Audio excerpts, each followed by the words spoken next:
Modified track champion from Hooks, Texas. It's Dustin Robinette in 2R. El Dorado, Arkansas's Michael King Jr., the 18-year-old. Outside is going to be Chance Morris out of Claiborne, Texas. The top 8 cars go to the dance tonight. The top 8, 15 laps in distance, and we're underway from the Boothill Speedway on night number 2 of the Mike Parker Memorial. The hustle and grind begins and resumes from last night's action after 2 stellar rounds of passing point heats. And we pick them up and put them down the back boulevard into 3 just as the sun's getting ready to set. On a third track Saturday night, and look out, Marshall Missile Grigsby about lost the handle. And Dustin Durham says what's good for the goose is good for the gander. He takes advantage of the mishap for the Marshall Missile and takes the race lead away. 3 wide for 5th. At the midpoint of the back straightaway, Gavar uses the outside line momentum, works it to his advantage as Rossum sandwiched in between he and Lockie. Lockie gets a little sidestep, opens up the door for the outside. Robinette will now go by. Remember, the top 8 will go to the dance. The rest of them will have to throw her on the trailer, and we'll be seeing them later on another dirt track Saturday night. And the caution flag waves for the first time here. It'll be card 99, however. Dustin Durham, your race leader. 99 and a pair of 69s in row 2. We're back underway from the Boothill Speedway. Live on RaceOnTexas.com Speed Pass. And the missile from Marshall fires a bullet down into 1 and 2. He'll breathe down the neck of Durham as they enter turn number 3. Boy, that sun is breathing down my neck. Off of 4. Down into 1. Look out, Grigsby putting the pressure on. Durham looks to evade in there. Grigsby will go back out of the race lead. Grigsby says, thank you very much. I needed that back from you. They're 3 wide just outside of transfer. I'd keep your eyes on the 99 junior of Mark Underwood Jr., who is a tough customer. You would be hard-pressed to say that Mark Underwood would not make this show, but I think this speaks volumes to the field of competitors that we have contested here this weekend. I mean, let's look at it. We've got, like I said, any one of these guys can win a feature on any given Saturday night at any racetrack around the Arklatex. But to put that into perspective, you've got John O. Whittington sitting outside of transfer. Mark Underwood Jr., who I put in my top 5 in power rankings right now of limited modified drivers in the Arklatex. It's a who's who, and Grigsby jumped the cushion. Sorry for hollering at you. Grigsby jumped the cushion there, got a little cattywampus off the exit. Durham got a run as well as TDJ. Tommy Davis Jr.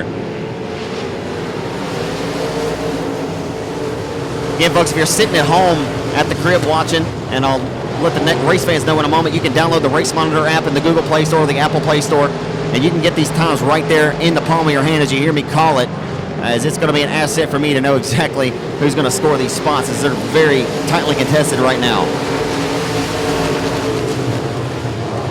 So they hustle down the boulevard back in or off the exit at 2. It's the Marshall Missile, who's your race leader in 69. A pair of 69s out front, the Buckmeyer Motorsports 69 X Machine, the reigning RPM Speedway at Texas Sport Mod champion, and again the reigning USRA national champion. It's Tommy Davis Jr., who already has a guaranteed spot in this show tonight, but he wants to race his way in to get the best possible starting position come 50-lap main event time. So Grigsby crossing underneath the AB Saddle Parts flag stand now, followed by Davis Jr. Durham with a great performance this weekend, sits 3rd over Andrew Rossum, who's 4th. 5th is the 15 of Denny Gabbard. Up to 6th is the 56 of Ingalls. And look at this Hornet's Nest for the final transfer spot. Lockie right now has 7th in the bag, but they're door-to-door for the 8th and final spot with 7 more trips around the Boothill Speedway. We're halfway in.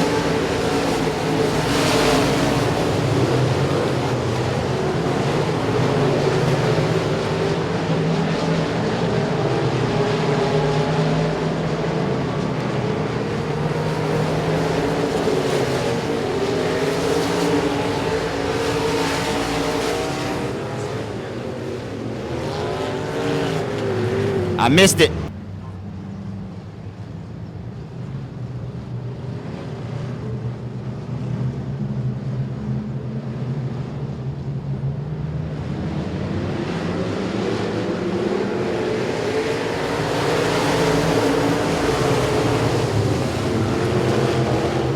The 9R car, Baron Prince, the 15-year-old racer, bounced it off the wall down there, down the straightaway. Look out, they're 3 wide for transfer.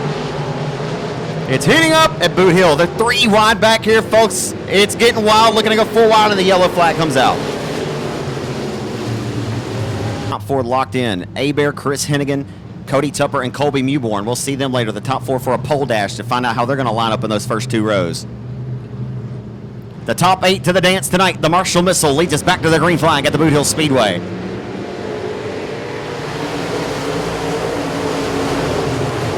Mark Underwood Jr. occupies the 8th and final transfer spot right now as we hustle off into 1 and 2. They exit corner number 2 and head down the back straightaway. Underwood's going to get one more spot. He'll go by the 56 of his chassis builder, Jason Ingalls now. As Dustin Robinette looking to be a victim to not make the show as he just got shuffled. Robinette having a hard time corralling the wheel right now. His hands are full in the number 2 R car. He's going to have to get up on the whip, get up on that horse and put a whip to it as Paul Leedy putting the pressure on now. Ingalls in the 8th and final spot as we sit as they roll off of turn number 4 with Derek Grigsby still your race leader. Uh-oh. And around goes Mark Underwood, and he just knocked his way, or got knocked out of a transfer spot.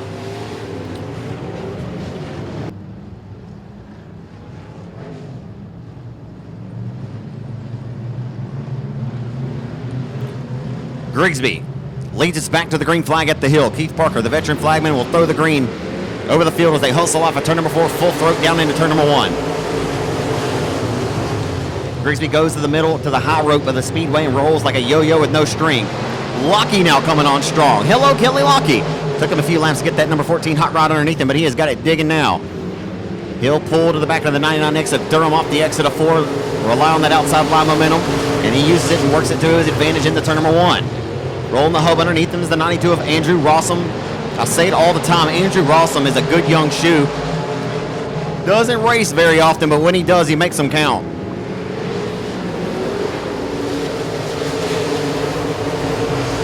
So right now the battle for transfer is going to be between that 202 of Paws of the Wall. Paul Leedy and Chance Morris right now going to dance for the 8th and final spot to punch their ticket to the big dance tonight. As Grigsby leads them underneath the ABC Auto Parts flag stand. They roll into 1. Door-to-door back here once again for the 4th spot. It's Rossum working the hub and working it well in 92. He's got the proverbial both hands and both feet up on the wheel. Rossum digging tonight around the Boothill Speedway, right around the bottom of those skidder tires. You couldn't slide the Holy Spirit between his left front and that Ute tire down there. I wouldn't put my mom's credit card in between them. Off of 2 though for the race lead for what it's worth. I'm telling you what, I need to borrow a set of eyeballs from somebody. We've got lots of good battles going on this racetrack. But the one most important for transfer, they're door-to-door for it. Morris, Leedy, and Robinette trying to contest and get into this main event tonight with 2 more trips around the hill. All the while, Tommy Davis Jr. trying to take a stab and start 1 spot better in the main event tonight as he keeps taking stabs. Look out! Off of 4. They head to the white flag. Don't do it. Haney about resurfaced on the racetrack as the final trip into 1 and 2. Chance Morris right now has the 8th and final transfer spot.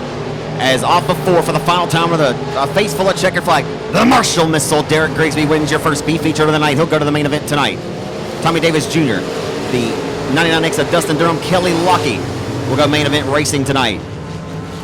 Andrew Ross, last year's 5,000 win Battle of Boot Hill. And speaking of, the driver who won that 5,000 win Battle of Boot Hill, Ricky Ingalls to the outside of him, but your pole sitter is J.C. Howell in the 103. So Howell and Ingalls on row 1. Wyatt Wilkerson from Bell City, Louisiana, car number 78. The Joker, Jason Tyner in 1J. The 10 is Casey Brunson, outsides the 121 of Jared Graves. Connor Williams in 47cc. John White Jr. at a Red Oak in the 7M19. Skeet Amison and the F5. Off of turn 2, they head down the back straightaway. It's going to be the reigning $5,000 winner of the Battle of Boot Hill, Ricky Ingalls. Oh, look out, Tyner. Oh, no.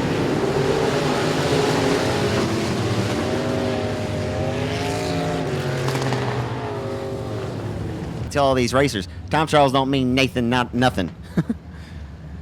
Cody Smith driving the Robert Clark Racing. Number 25C out of Kaufman, Texas. Where is it? I don't see that car. 25. I'm not so sure. I don't believe that Cody Smith made it back tonight. He's not here. So unfortunately didn't get that Robert Clark Racing number 25 entry, that IRP race car that Tommy Davis Jr. has driven to so many victories. Had Cody Smith as the hired gun this weekend.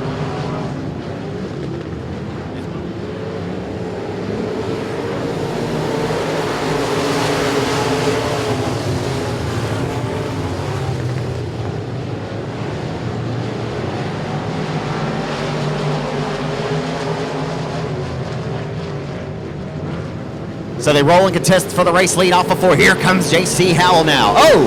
A little bit of slight kiss of contact. A little bit of right side romance, as Jerry Van Sickle would say. They roll off of turn number 2, and Wyatt Wilkerson, the youngster out of Bell City, Louisiana, he's working the hub and working it well. 81 leads, the former Southern Non-Professional Racing Series late model champion. Now is back in the gap back in 96. Last name is Ingalls. They automatically get it honest. As Jason Ingalls' nephew just transferred in with the 6th spot, as we took 8, as we'll take 8 in this one here. Jason was doing triple duty this weekend, just transferred. Now Uncle Ricky trying to work his way and take the victory in this B feature event. Top 8 to the dance tonight. Right now, a hotly contested battle for that 8th spot as Adam Roy right now holds it and occupies it at the midpoint of the back straightaway. F5 of Amison and the 47cc of Williams will throw their hat into the ring. And here comes Williams. Throws a haymaker. A little bit of an elbow, and Roy may not like that too much.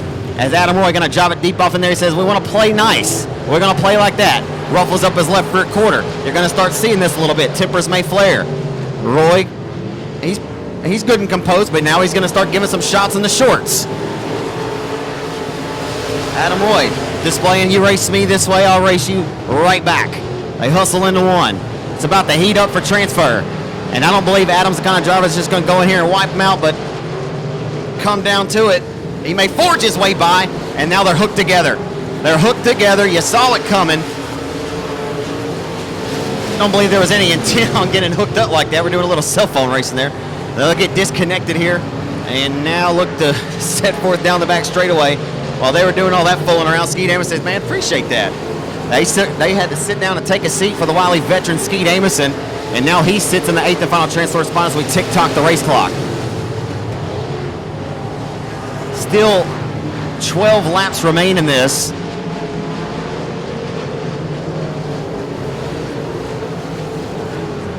$11 laps to go just as they cross underneath the stripe. And Adam Roy is going to have to get up on the horse and put a whip to it.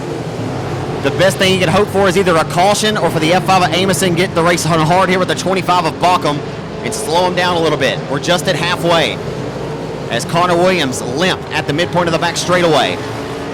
Williams is slow and he may bring out the caution, and he is way off the pace, still limping around the top shelf of the Boothill Speedway. Williams now will get disposed of and put down a circuit.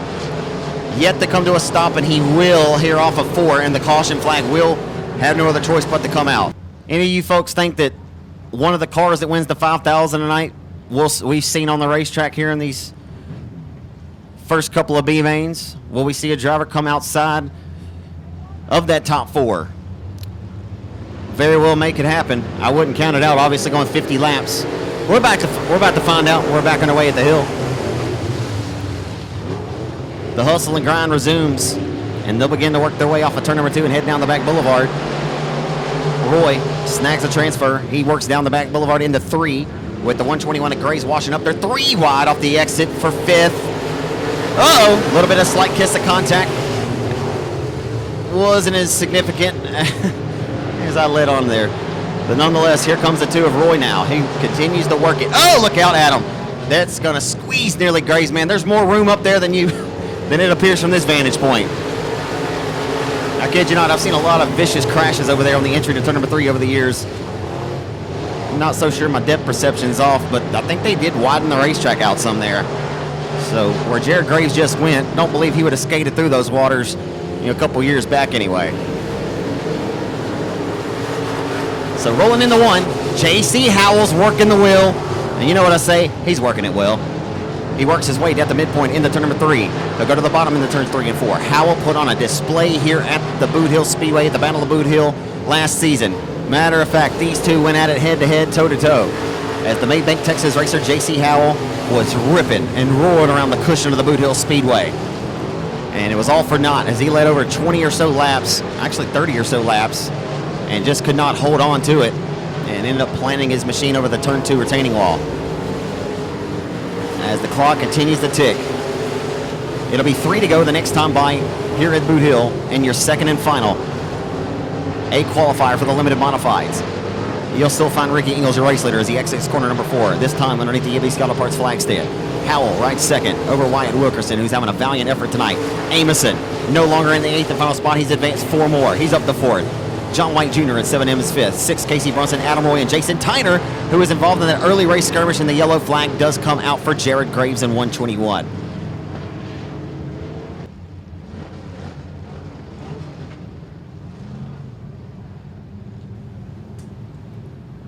All eyes going to be on the 8th and final transfer spot. Stephen Guidry's worked his way into the mix as well, and that number K1 will keep our eyes on him and Tyner as we go back to the green flag. As Ingles, still your race leader here at Boot Hill, and your final last chance to go to the dance.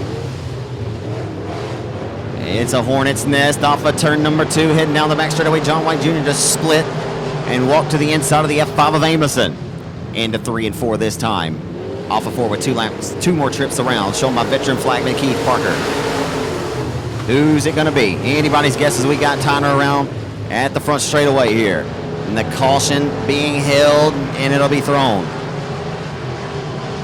Boot Hill has been done. So what you get, though, folks. Sure, nothing egregious. These guys racing hard for transfer, trying to race into the show to get their chance to race for $5,000. A bird in the hand is worth 2 in the bush as we're back underway.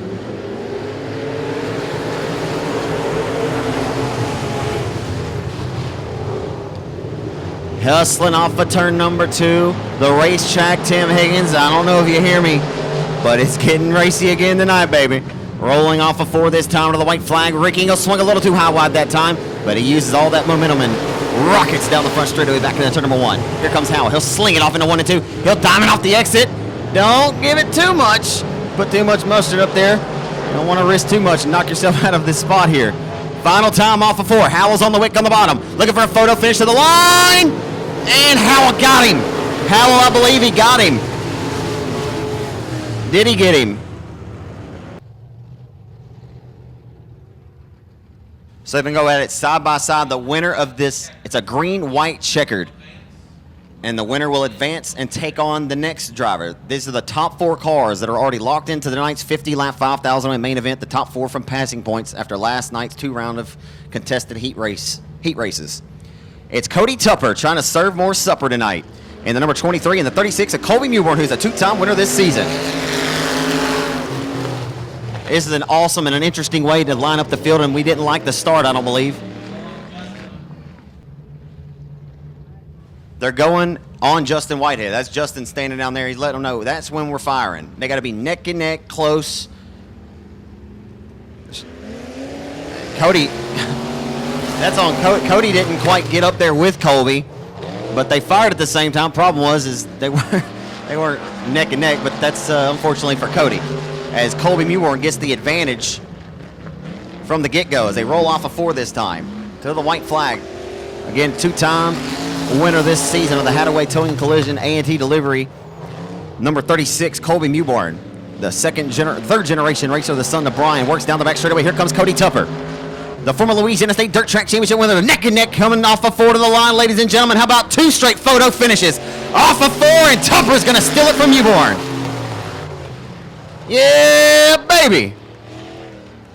I like doing the Mandeville, Arkansas last year. Chris Hennigan trying to go back-to-back. Hennigan, you know, we talk about Tupper eating some steak dinners last year. I always say, what's for supper? How about some Cody Tupper? He's been really good, won 7 times in this car since he got it last July. Hennigan won $15,000 in a factory stock at Chatham last year. That's $20,000 between 2 different races. He's always on the money. We're underway into 1. Hennigan will have the advantage, but Tupper says, that's fine. We let Colby get out there a little bit too. As right now off of 4, Hennigan with the advantage. They exit corner number 4, and man, he's got that thing scotched up tonight. Got some scotch on that right rear. Thing's got all kind of stick to it. As he will separate himself. He won't pull a rabbit out of the hat this time, ladies and gentlemen, because Hennigan, Chris Hennigan from Marshall, is going to be the victor in this one. Full way to this juncture all weekend. Set quick time on Thursday night. Fast Time Award winner, already won $1,000 for his efforts. It's the former Louisiana State Dirt Track Championship winner, the owner of Express Race Cars, Shady Bear, Shane Abear in 9. Abear, the B&D Motorsports, DAM Services, Allgaier Incorporated, number 9 Express NG9 chassis. They work down the back straightaway neck and neck. It's Hennigan and Abear Two former Louisiana state champions here at Boothill Speedway work the wheel and work it well off of four. They're neck and neck at the line. Hebert told me in his interview last night that he was set up to run the hub all weekend. It's working in his wheelhouse tonight. He's got the express chassis digging. Here we go, ladies and gentlemen. Will we get another photo finish? Hennigan's got it hung out up top. Off of four, it's going to be Shane Hebert scoring the victory in 9. The main of the night. It'll be on the pole, the Children's Fishing and Rentals number B1 car out of Sibley, Louisiana. It's Kyle Cummings. Kyle Cummings already has a locked-in spot after his efforts for time trials on Thursday night. Connor Mewborn, the 16-year-old outside of the front row, the 16 of Winnigan, Chris Hennigan.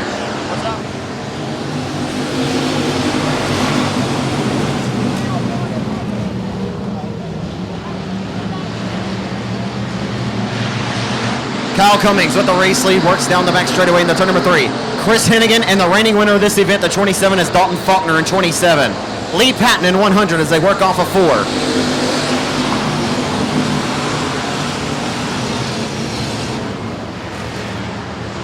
Here comes Faulkner with a run to the outside of Mewborn. Down the back straightaway with a little slight kiss of contact. Kyle Cummings, your race leader in B1 as they exit corner number 4. They're 2x2x2 all the way to the till. Kyle Cummings out of Sibley, your race leader over Dalton Faulkner in the car number 27. 16 years old. Hey, age ain't nothing but a number, baby. It's Connor Mewborn. Outside of 2, the 16 of Winnigan, Chris Hennigan. The 100 of Lee Patton, we're back underway off of 4.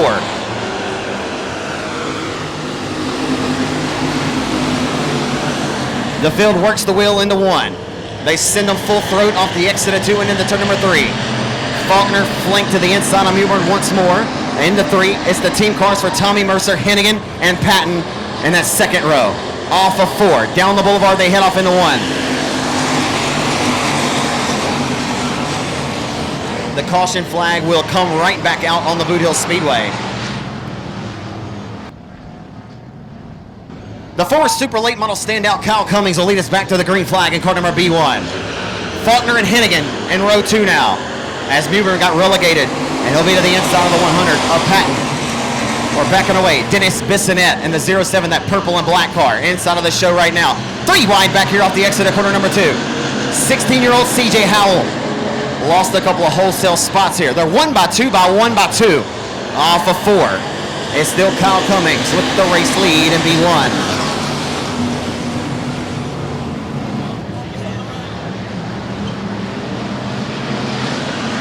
It's still Kyle Cummings working the wheel and working it well into turn number 3 in car number B1. Cummings, the son of the late great Rusty Cummings, as it appears that Faulkner may have himself a hot rod tonight. He'll hustle his way down the boulevard and look to find a run. Oh, and around goes Hennigan. Around goes Chris Hennigan. Oh, no.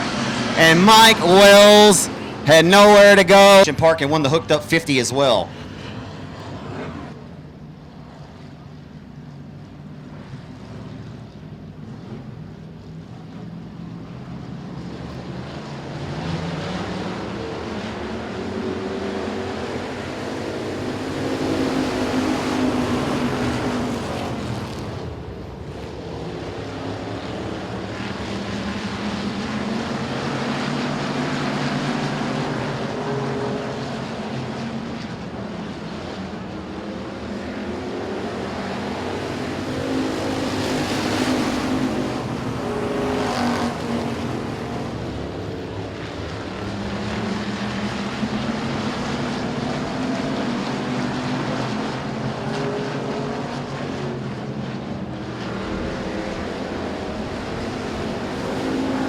So Ronald Pilkington is working his way into the mix now on the double deuce car.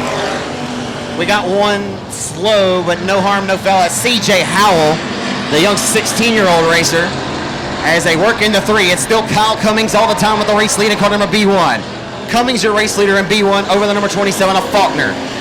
Faulkner in the 2-hole, rolls in the 1 with the 36 of Connor Mewborn. Mewborn working the wheel, holding off the 100 of Patton. Down the back straightaway, they head off into 3. Adam Roy into the mix now. He's up to the 6th spot as Pilkington up in the 5th.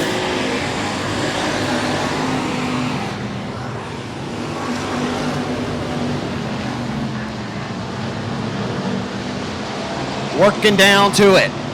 Working down to it.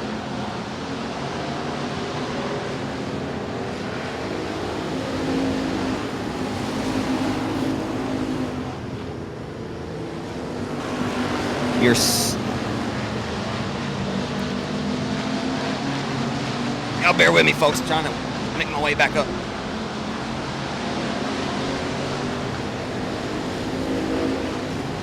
Halfway in the distance in this one, the other half to go yet. As Faulkner's trying to find a way and work the lane to find around the number B1 of your longtime race leader since the drop of the green flag of Cal Cummings.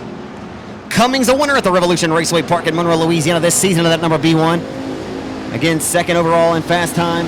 This weekend has a guaranteed spot, but he wants to win this race and get a little bit of confidence on his behalf and get the best possible starting spot. The caution flag waves.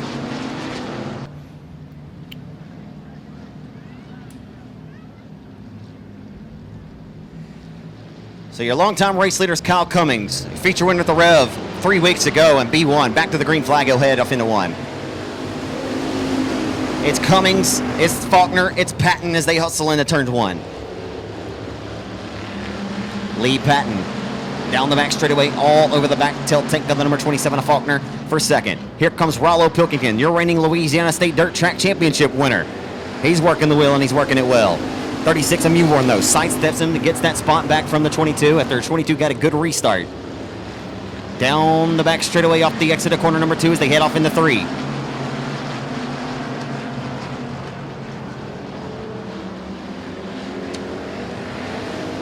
Interesting, the limiteds were all over this joint, and I would imagine that we'll start seeing the track will blow off and it'll get racier. You're just hoping it don't take much rubber as the 36 car is loose as a goose and trying to get around and take a gander underneath the 36 of Mewborn is the 22 of Pilkington. 36 continues to slam the door shut.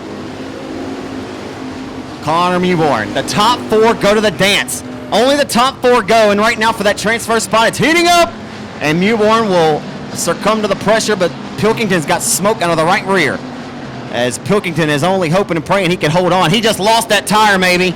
Pilkington lost the right rear, or did he not? Nope, 5 to go. Boy, oh my. A right side romance into 1. As here comes Adam Roy now. The top 4 go to the main event, and it's a hotly contested battle right now as we work down to the wire. Here at the oldest operating dirt oval in the state of Louisiana since 1973, the Boothill Speedway is getting wild now. Hustling into 1. Smoke still billowing out from underneath the right rear quarter of the number 22 car for Ronald Pilkington. The former Armadillo Nationals winner, former Longhorn Classic winner. He has won them all. The Cajun Classic winner. And he has got more problems with that hot rod. That laser chassis not quite working expectation when it needs it to work the best the most. And all the while, you got a hell of a race brewing here for the top 3 cars as Mewborn has gotten away in that 4th and final spot as Roy or Pilkington are going to have to really get up on the wheel here. Oh, and a little bit of contact with Pilkington and Roy. A little bit of contact here. And that'll push Roy up the racetrack. Driving Cody Scoggins, number 35, is the higher gun tonight. And Adam Roy deep off into the corner trying to get back to Pilkington as we're working down to the white flag this time by off of turn number 4 with Cal Cummings still, your race leader in P1. They'll exit corner 4 down the boulevard. Mewborn has the 4th spot comfortably in hand. The 16-year-old youngster, former 4-cylinder or compact graduate. His brother Colby's locked into the top 4. And Pilkington just expired the double deuce as the checkers come out for your winner, the B1 of Kyle Cummings. And Lee Patton made a final corner pass to the scheduled to be Daniel Lampier. Don't think he made it back. Michael Brown from Huntsville, Texas, in the car number 29M. And rounding out the field, Hardship. This is his first contested lap all weekend of Clint Shirtliff in the Hobby Machine Shop powered 54. The lights are out. We're underway and under the gun in your second factory stock B feature. Top 4 to the dance. They hustle and grind into 1. With a big run to the outside of Kip is going to be Brandon Brown. What can Brown do for you? Brandon Brown going to be trying to snag the race lead off of turn number 4. They're 2 by 1 by 2 by 2. All the way back to about 13th spot. Down the straightaway they come into 1. Man, them Ute tires are pushed way up the racetrack. But that's only going to help the racing surface as we go on. Justin's trying to do everything we can to provide a good racetrack, to provide the best possible show for these great race fans tonight who spent their hard-earned money and made their way here to the Boothill Speedway lookout. Dwayne Raines just crossing underneath the ABC Auto Parts flag stand, stacking a few of them up, and he'll put Turner all the way up against the cushion. And the 35S takes a little while of a ride there. Yeah. So the skidders obviously were pushed out just a tad. May have to hear a little belly aching from a few. All the while, if it happens to help, the racetrack was absolutely phenomenal last night, and we're trying to duplicate it and just trying to see what we can. As the limiteds were all over the joint, but it did appear that it may have started trying to take a little bit of rubber there. But everybody settled down. We're going to be all right, I believe. There's a method to Tim Higgins' madness here at the Hill. So right now for the lead, it's Brandon Brown who has the race lead. He works off a 4 underneath the ABC Auto Parts flag stand. The driver of the Outlaw chassis, Club 20, number Club 20, it's Steel Mill, who stole that $5,000 from Lee Carver in this event, the Factory 50, in 2017 at the Timberlawn Speedway. Craig Pursley having a valiant effort tonight. He sits third off of 4, a regular down at the 105 Speedway in Cleveland, Texas. Again, he sits third as Pursley. Fourth is the Seals. It's one of the Seals.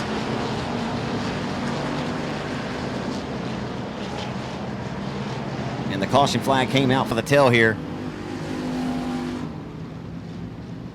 We will not wait, I don't believe. As not into having many board of directors meetings.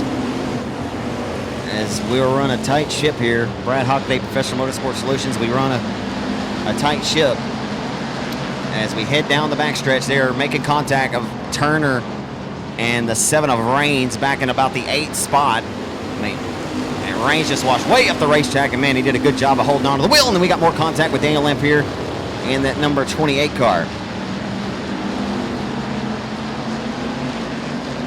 So Daniel Lampier, the Eagletown, Oklahoma racer in the number 51 D car. So he did, in fact, make it back tonight. Look out, Craig Pursley. What happened to Craig? Oh, man, tough break for Craig. It's not top flight security of the world tonight for this Craig.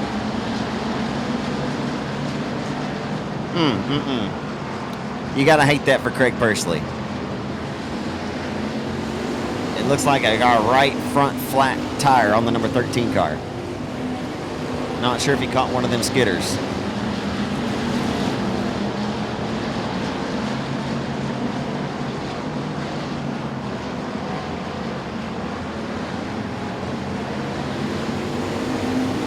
So we're halfway into this one, and the other half to come yet. They work down the back straightaway, as right now not much business is going on here. Not for transfer right now anyway, but you got to think that TJ Evans, who is going to have to really get up on the wheel here and start working the wheel to get to the back of the 199. Evans is the kind of driver who will take a chance. I mean, what do you have to lose? The difference in throwing her on the trailer and seeing you later on another Saturday night, or going to the main event and racing on, or working down to it. We're crossing our fingers and toes that there's a method to the madness, and we get this racetrack back the way it's been all weekend long. You can see it's starting to take some rubber, but you know, as we say this, that is something that you can come to expect. I mean, a race that's had many laps put on it this weekend. From time trials to last night's 2 rounds for both classes and the crates. Tim does an outstanding job, and I will not count my chickens on what's going to happen with the track. Right now, you obviously want it as racy as possible so these guys can make moves, but last night, when they needed to make the most moves and get the most passing points, they had just that. So this is the last chance, though. Enough speculation and enough context on that. So they work into 3 and off of 4 this time by down the straightaway. With 5 laps to go. It's going to be the 32 of Brandon Brown from Hooks. Club 20, it's Neil Kemp. Seals rides in the 3rd spot. We hustle into 1. It's the 199 of Rhino Harris, still sitting 4th as Evans is inching closer. TJ Evans inching much closer in the number 215 car. Evans is the former Lone Star and the former Rose Bowl Speedway track champion. Spent several years in the open wheel modifieds. And it's tough break for Josh Martin. He expires the J&M sandblasting number 88M car after a win last Saturday night at the Revolution Park in Monroe, and now expiring is the 35S of JT Turner. Not sure if the fun meter's pegged or if there's a mechanical mishap, and look out! Oh my goodness, that was wild. And Neil Kemp and Then Seals out of the mix now, and now TJ Evans will come by and bombard his way through. Now more contact. Seals just got, goodness gracious. Only thing that didn't happen, he didn't get a hammer hit. He didn't get hit in the head with a hammer. Every car there in the top 6 hit him on their way en route. He has got to be hot underneath the collar. And I think I've missed everything on the racetrack tonight. Didn't see how that one exactly took place, but you could see contact, or the tail end of it, right here off the exit, or down the front straightaway as they just crossed underneath the ABC Auto Parts flag stand. As between him and Neil Kemp, and Neil Kemp's knocking the back bumper off of Brandon Brown. Brandon was way slow, like could have been off the pace. Oh yeah, Brandon may have problems, and I think Neil may be just trying to help him get to the checkers. And he has got him stacked up off of 4 of the line. Brandon Brown holds off Neil Kemp, 199 of Ryan Harris, and the number 215 of TJ Evans will be your transfer racing Jason Ingalls and the Papa Ray Ingalls tribute number 87. Outside's Little John Tuggle out of Houghton, Louisiana in car number 80. Ben Leedy, Speedy Leedy in car number L1. Uncle Ricky Ingalls in the Lazy 8, the tribute to Ray Ingalls. Hustling and grinding it off into one. The top 4 go to the main event. Oh, and around goes Jason Ingalls. Upside down went Jason for you. The driver there's a driver in this race who set quick time at the 2015 running of the Factory 50, which was what this event was formerly called. If you come up here and tell me who that driver was, I got you a shirt of who that driver is. A free shirt.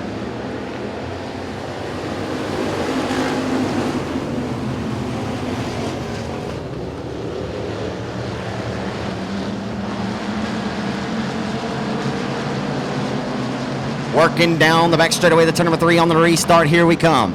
Off of corner number 4, Gary Harvin. I'm sorry. What?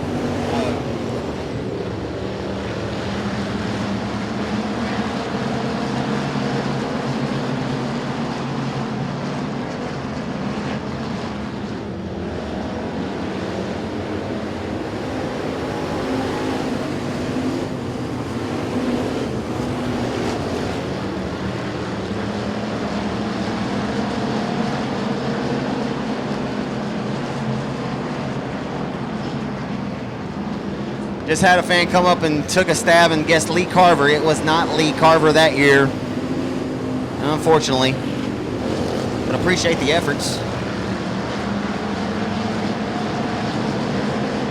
Oftentimes, I always feel kind of bad as they walk all the way up here and end up giving them something anyway, but I only got it 1 shirt. So the 55 of Cody Meyer is going to be your race leader as they work down this front straightaway into 1. Getting ready to head up into the main events here after the pole dash shuffle. We will have a brief break for intermission. They're going to rework, they're going to work the track a little bit, and maybe some other, oh yeah, we're going to have a driver introduction. They're going to be in car, not out of car, but we'll stop them on the front straightaway. And so we're working very well on time. We're at 8:45 right now, sitting here with 15 laps to go in our 3rd B feature, our 4th one upcoming. It waits in the wings down there, top 4 in the staging area. So working down the front straightaway, it's Cody Myers in 55, your race leader. Over JT Garland in 99. Jeffrey Abbey sits 3rd over Little John Tuggle. Gary Harvin rides 5th with Ricky Ingalls riding 6th. 7th is Austin Waters, and 8th is Chance Morris. So Little John Tuggle right now sits in a transfer spot in the number 18 machine. Little John, a longtime resident of Bossier City, Louisiana, now resides out of Houghton, Louisiana. And he'll look to head back down Interstate 220 back to the Bucktown with a smile on his face if he can make this dance. He's got the alligator riding pretty tonight. As the driver of the number 8 LJT entry, it's Tuggle holding on to it, but right now Harvin is starving. Here comes Starvin Harvin. We'll keep our eyes on that and see what happens as Harvin is certainly ticking in. And here he comes. Harvin's chipping away at it here, Austin. Starvin Harvin.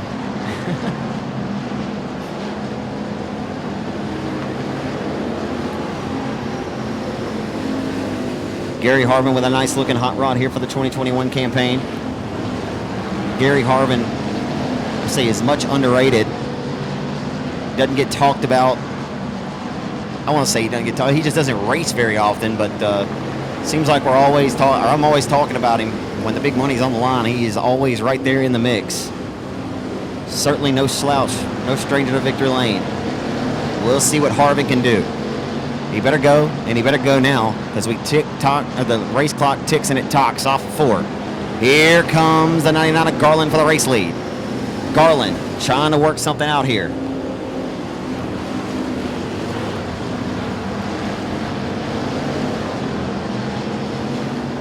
The best lap time turned in this race, 18.416, and it was the last time by for JT Garland. An 18.416, and he has turned up the wick, and Myers better go. Myers' best lap time in this race was back on lap number 5 with an 18.490. We worked down to it. We got 7 laps to go. 6 to go this time by underneath the ABC Auto Parts flag stand, and Cody Myers getting breathed down his neck by JT Garland out of Cleveland, Texas. Garland, outstanding performance here in the 2019 running of the King of the Hill with a valiant 4th place performance as he exits corner number 4 with the 37 of Abbey, a few car lengths in tow. The 8 of Tuggle still holds on to the 4th and final transfer spot as we work down to it with 5 to go. 4.5 as Cody Myers meets the midpoint of the back boulevard. As they work into 3, it'll be up to 55. The work off of 4 as your race leader. He'll continue to do it off of 4. And that Twin City Towing, Joe Best Motorsports, John Harvey to it, a Subaru Lexus sponsored Kiss Country 93.7 FM, 11:30 a.m. The Tiger Outlaw chassis number 55M. Swapped over to one of Justin Whitehead's outlaw race cars this season. And it's been good for him. But this guy can wheel anything with 4 tires and a steering wheel. Long hair, don't care. I don't think Cody Myers has had a haircut in 4 or 5 years. That's really not an exaggeration. That boy hair long. But he's trying to have some long money too and get some hundreds in his back pockets.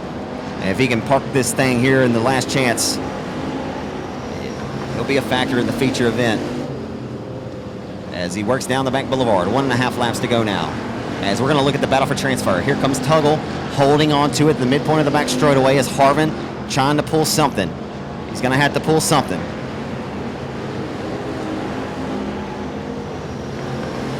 White flag comes out, and Harvin stalking the tire tracks of the LJT number 8 of Little John Tuggle.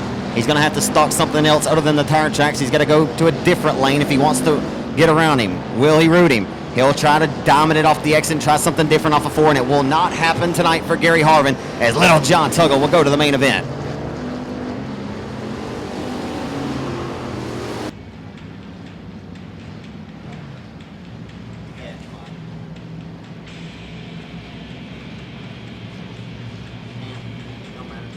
On the pole of your final B feature, the top 4 go to the main event. And on the pole, it's Billy Joe Bruchin out of Kilgore, Texas. Outside will be car number 12 out of Bossier City of Bo Perry. As one Bossier City native just went the victory lane to the previous one in the form of Cody Myers. And now Bo Perry, the driver of the number 12 Laser Chassis House car, will go to the race lead. On the opening circuit off of turn number 4 he comes. Colin Hodges, the reigning winner of the big race down at Edna at Texana Raceway Park. The end of last season, rides in the number 28 car to the inside. For 3rd, down the back boulevard they'll head. It's Jesse Mazzell in car number 88 tonight.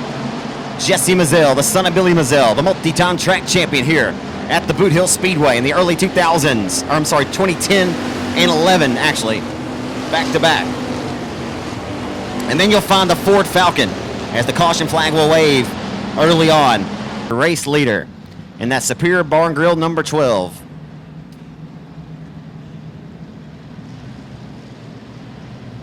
I think a few folks went over to Superior and had lunch earlier this evening. Hope a few of them weren't drivers. Off before we head to the green flag. The 12 of Perry leads Bruchin off the exit of corner number 2, and look out Mazzell, a shot in the shorts to Bruchin. He felt that one. And here comes Gene Border. Gene Border to the outside of Hodges. Boy, Hodges got on the brakes there, shown some respect. They work down the straightaway, and Jesse Mazzell's off the pace. Gene Border's going to go to 3rd now. Eugene to 3rd. Like I said last night, the car looks straight out of a James Bond movie. Working into turn number 3. It's a Ford Falcon and that blue 8 ball off of 4 down the front stretch. They'll come into 1. This track fits right into Boarder's wheelhouse. It's slick, and you got to be smooth and steady. Look out, Jesse Mazzell right in front of them. Oh, everybody did a fantastic job avoiding that.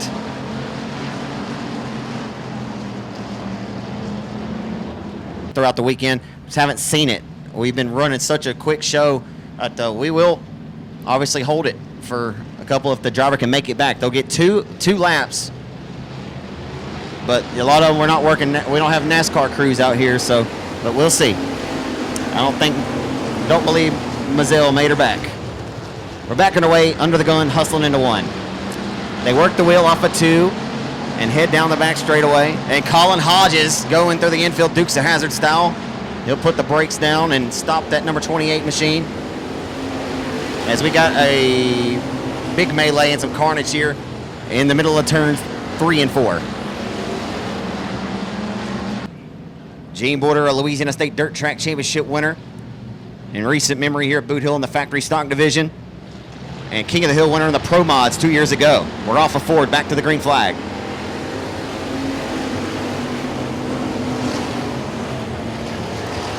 More carnage there at the tail ensued, but they get it ironed out and head down the back straightaway. We're about to find out who's gonna run out of patience, as right now they're flanked door to door for transfer, and man, we got more problems in 3 and 4, and they keep it strolling and keep it rolling.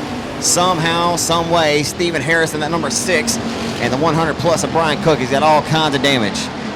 And he'll look to continue as he does not go off the speedway, but that thing ain't gonna be able to go around long.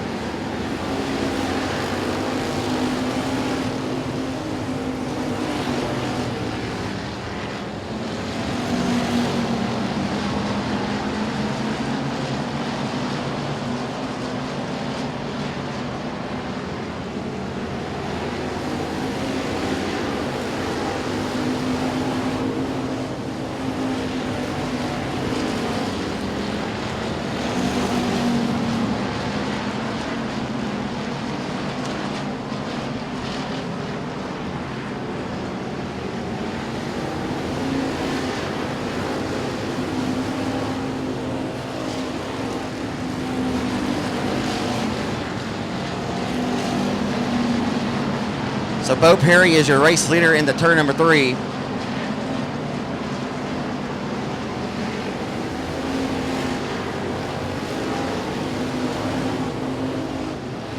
Billy Joe Bruchin separated himself here from Gene Boarder on this green flag run, as the yellow will come right back out on the speedway after a few more trips.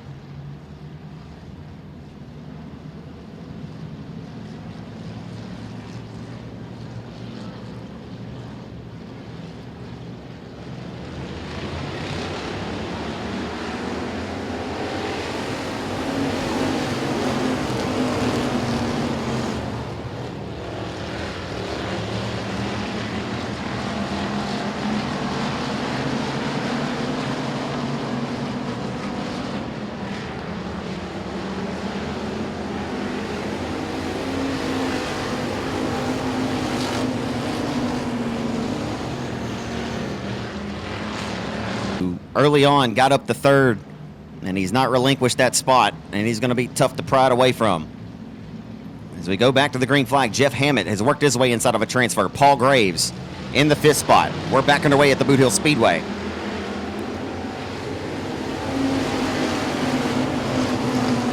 Jeff Hammett in that Patriot Racing number 13 car has worked his way in the inside of the 35 of Graves. Graves will flank outside door of him and work into turn number 3. Off of 4 they'll come. Down the straightaway. They're door to door for transfer, and that's the only thing that Gene Boarder can continue to hope for. He does not have a rear view mirror, but he has to know that they're back there. A little bit of contact back here with Graves and Charles Duck. Duck and Graves make a little bit of contact, and now Gene Boarder being pressured by Jeff Hammett. Jeff Hammett, feature winner Buffalo Creek last season. He's really turned up the wick. Hasn't been racing very long. but he has turned up the wick, and he's giving bumpers to Gene Border off of 4. Hammett may be quicker right now. Border trying to just hold, serve, and hold steady here. Into 3.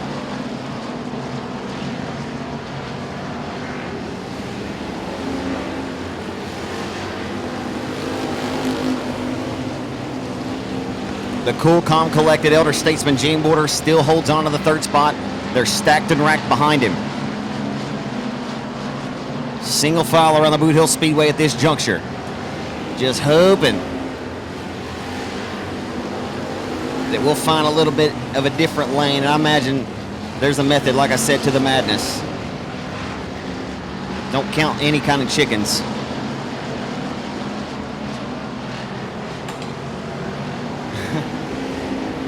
No, that's Dalton DuBois. So Dalton DuBois has expired his number 55 hot rod. We got 2 to go. Border trying to hold on for 2 more.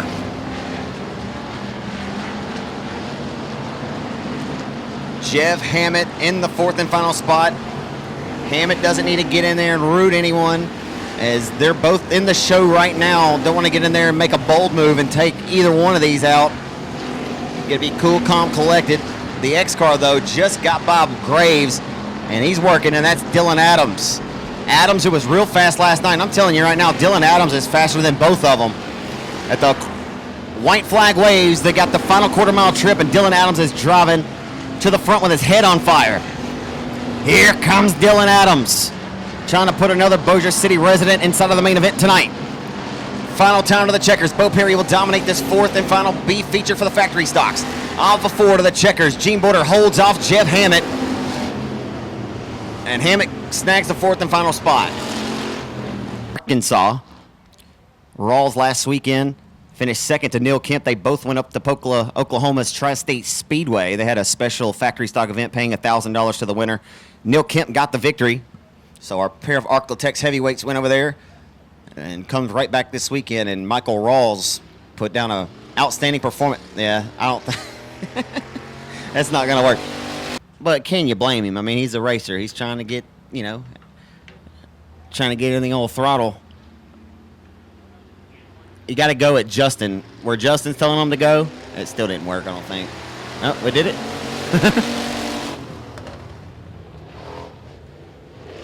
We'll hustle him into 1. Michael Rawls in the 32 art car. Sean Grant 3rd overall in passing points after 2 rounds of passing point heat races. Rawls was 4th. And so the 3rd and 4th ranked drivers, after passing points, go at it here. And the winner takes on the number 2 ranked driver, which will be... Wait.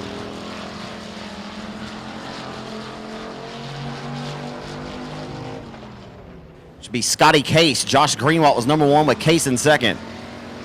And Sean Graham from Shreveport will take the first one. Case won at Revolution Park a few weeks ago. Scotty drove all the way from 12th to 2nd. Actually went toe-to-toe with the driver who he's starting right here to the inside of. So Scotty Case out of Calhoun, Louisiana, 2nd overall in passing points, will go toe-to-toe with Sean Graham from Shreveport.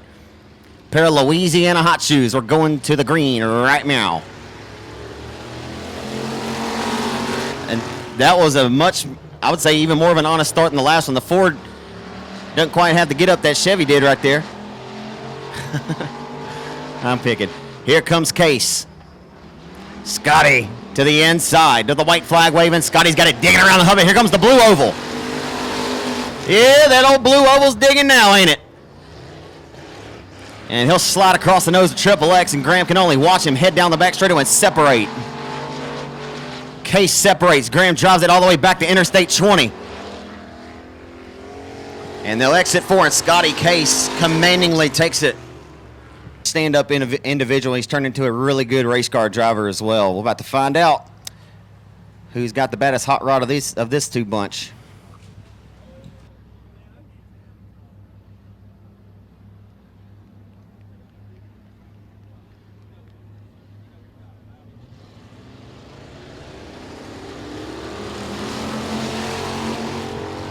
Greenwald gets the advantage. They hustle into 1. Oh boy, he got loose. Hey, he hadn't seen this racetrack all night long. Hadn't seen this track yet. He said, "Woo, baby, this thing a lot more slippery than it was last night." but Greenwood now feels it. He'll send it full throat in the 1. He'll go through the middle this time. He better be careful. He may seem like he's back there a little bit, but nonetheless, he pulls him down the back straightaway. Final time in the 3 and 4. Your pole sitter for tonight's 5,050 lap main event will be Greenwood, Louisiana's own Joshua Greenwood in 27. If you could, it's a pretty big feat to make this field. This is a tough field of cars. I don't see exactly who's behind the 202. I'm afraid my mic will cut out. Tell me the number over there. 4? What 4? I'll get it. It'll come to me in just a second. And the 202 car in the P Daddy's Garage entering a Western Flyer Racing chassis. The elder statesman, a wily veteran racer out of Jonesboro, Louisiana. It's P Daddy, Paws of the Wall, Paul Eady in 202. Former voted the most popular driver at Texas Motor Speedway's dirt track. The driver to the number 24D for Dustin Dump Taylor this weekend as the hired gun. It's Dustin Tater Hyde in 24D. And the driver of the Texarkana Volvo Trucks WW Timber, number 90. He's the hired gun this weekend as well, driving for Tyler Green Motorsports in the 90. It's Scotty Hushelpeck in 90. All right, Boothill, we got to get a little louder now. Driving the EJ Trucking, number 69Y. He rides out of Cleburne, Texas. And the Dirt Defender 69Y 517 Designs entry. How about a hand for Chance Morris in 69Y? And the driver of the River Runs Dirt Service, Paul Davis Restoration, Preacher Racing and Power, State Farm Insurance, number K1. He's driving an Express Racing chassis out of Marksville, Louisiana. Stephen Guidry in K1. Driving the E3 Construction Materials Academy. That's why I don't read the cars, actually. And the 99 Junior out of Ruston, Louisiana, the reigning Hooked Up 50 winner at the Revolution Raceway Park. Former King of the Hill winner here. The 99 Junior is Mark Underwood Jr. from Ruston, Louisiana. And the David Hook Construction and Roofing number 10 machine, it's Casey Brunson in car number 10. And the Sheridan Motorsports driving for Ricky Sheridan this weekend, this car out of South Louisiana. The hired gun tonight, he went up and over in the factory stock earlier. You can never count him out, a 2-time Battle of Boot Hill winner. It's racing Jason Ingalls in 56. Outside of Ingalls tonight, driving the Vines Construction Panel Trust Wounded Duck Trucking. Number 2, he's from the Polk in the Plum Town of Red Lick, Texas. It's Adam Roy, former factory stock 50 winner.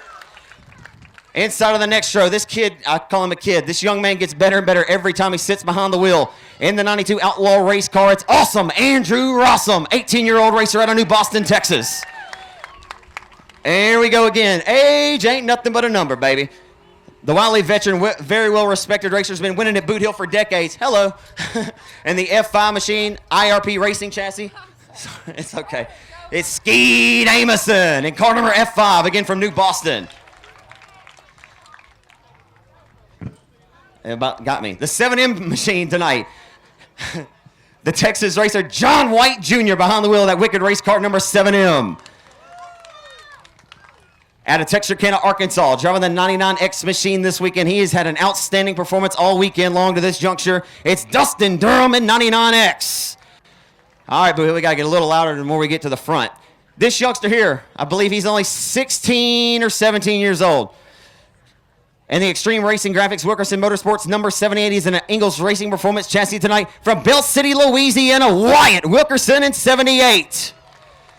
And the reigning USRA National Champion, the reigning Limited Modified Track Champion, RPM Speedway, Texas, driving the Buckmeyer Motorsports IRP chassis number 69X tonight. It's TDJ Tommy Davis Jr. Outside of Davis, the reigning $5,000 winner of the Battle of Boot Hill, the former Super Late Model champ, and the Ingalls Racing Performance chassis number 81, East Texas Holland and Rigging Twin City Towing, number 81 with a Bailey Performance Power Plant underneath the hood of his IRP. It's Ricky Ingalls in 81. And inside of number 3, it's the 6-time Louisiana State Dirt Track Championship winner, the former 29th overall pick by the Houston Astros, for what it's worth. He can throw a hell of a slider on a pitcher's mound, but he throws an even better one on the dirt track. And the JCT Auto Sales True Love Law Firm, one-call staffing, 5-star builders, number 69, it's the Marshall Missile, Derek Grigsby at 69. And outside of Grigsby here tonight, in the number 103, he rides out of Maybank, Texas. He led over 30 laps of last year's 5,000 win before suffering some bad luck. In the 103, I promise you, if there's a cushion up top to be had, he'll smash it and he'll ride his way to the front. Here to put on a show, how about a hand for J.C. Howell in 103? And your top 4 tonight. Outside of row number 2, starting in the 4th spot on the AT delivery, Hadaway Towing and Collision. Best engines, number 36 machine tonight. The 3rd generation racer, Colby Newborn from Texarkana on 36. Newborn has 2 wins this season. All right, Boothill, I need you to get a little bit louder here. Inside of Colby Newborn tonight, he's the 2015 Louisiana State Dirt Track Championship winner here at Boothill. 7 wins since the middle of 2020 since he acquired this IRP Effect Series race car from Denny Gabar. He's in the Abatic sponsor Simple Church TV, number 23. It's Cody Tupper Jr., or Cody Tupper, sorry. He's not a junior. His dad's name's Cliff, and he's a Cliff Tupper Jr. Outside of the front row, the driver of the Rollo's Auto Sales IRP chassis, Rick Sis Performance Power Double Deuce car, the hired gun for Rollo Pilkington tonight. No stranger to Victor Lane, the reigning winner of this event for $5,000 last season at Texarkana. Trying to go back to back. It's win again, Chris Hennigan from Marshall, Texas. And your pole sitter tonight, he's batting 1,000 on the weekend. Number 1 overall in time trials. Turned the quickest time, had a guaranteed spot no matter what. Already in the show for his efforts on Thursday night, and $1,000 for his efforts. Trying to take $6,000 total for his entire effort this weekend from Lafayette, Louisiana, the owner and fabricator of Express Race Cars, driver of the B&D Motorsports DAM Services, All Gear Incorporated, Express Race Car NG9 chassis. Number 9, Boothill, how about a hand for your pole sitter tonight from Lafayette, Louisiana, Shady Bear, Shane Abear in 9. All right, kiddos, I'm coming. Y'all do me a favor, meet me. All right, kid, hold on, guys. We're going to give you all the command. The kids are going to let y'all start your engines, okay? So y'all paying attention. All right, kids, let's go. Ready? All right, when I say 1, 2, 3, say, gentlemen, start your engines, okay? Here, y'all come on, get right here. Come on, huddle up. All right, 1, 2, 3, gentlemen, start. Gentlemen, start your engines. Yell it. Gentlemen, start your engines!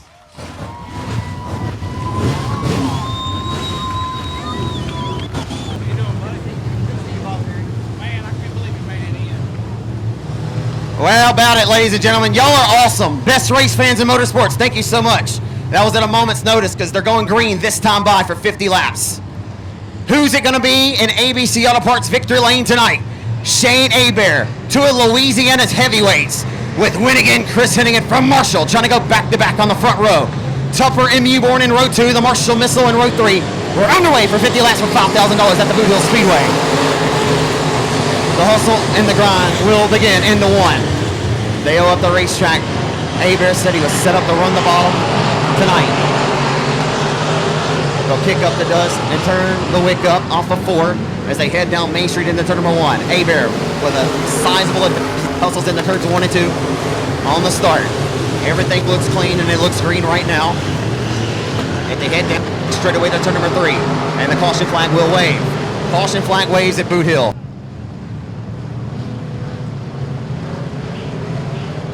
Going back to the green flag with Shane Abear, your race leader. We're back underway at the Boothill Speedway.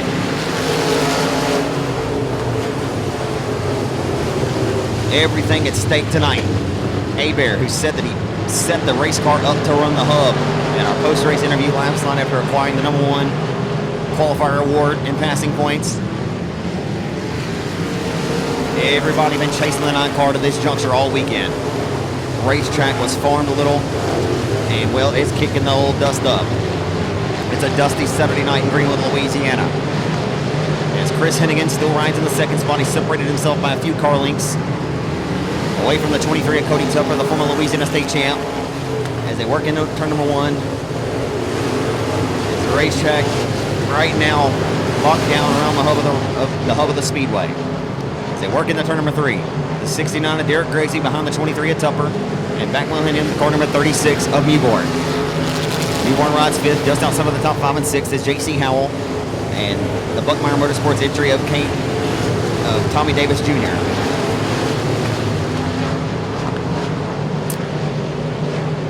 Outstanding racing action we were treated to here last night at the Speedway. They allowed these guys to make gains and make moves, not fake moves, in their qualifying races, and J.C. Howell will be the first car to go up the Speedway and try to find some stick and some dig on the outside of the Speedway. As a matter of fact, looked like he was able to at least even the way. He goes way down the racetrack in 3 and 4 and Side drafts the 69 of Tommy Davis.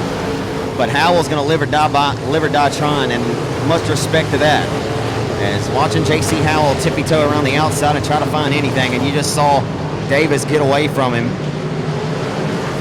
that last time off the exit of 2.